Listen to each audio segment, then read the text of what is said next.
सतत विदर्भामध्ये होत असलेल्या पावसामुळे पूर्णा नदीला पूर आल्याची परिस्थिती निर्माण झालेली आहे। आपण सध्या पूर्णा नदीच्या पुलावरती उभा आहोत। कशा प्रकारे या ठिकाणी पूर आल्याचं आपण पाहतोय की सातत्याने विदर्भामध्ये या ठिकाणी पावसाचा जोर सातत्याने सुरू आहे। एकंदरीत पाहिलं तर पूर्णा नदीच्या पाणी पातळीत देखील मोठी वाढ होत आहे।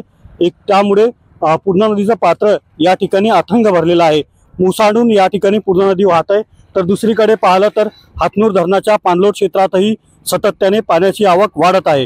हातनूर धरणाच्या पाणलोट क्षेत्रात पाण्याची आवक वाढल्यामुळे हातनूरचे देखील सातत्याने दरवाजे उघडत आहे आणि विसर्ग हा तापी नदी पात्रात होत आहे। एकंदरीत या ठिकाणी विदर्भामध्ये होत असलेल्या पावसामुळे पूर्णा नदीच्या पाणी पातळीत मोठी वाढ झाली आहे। रवी गोरे, TV9 मराठी।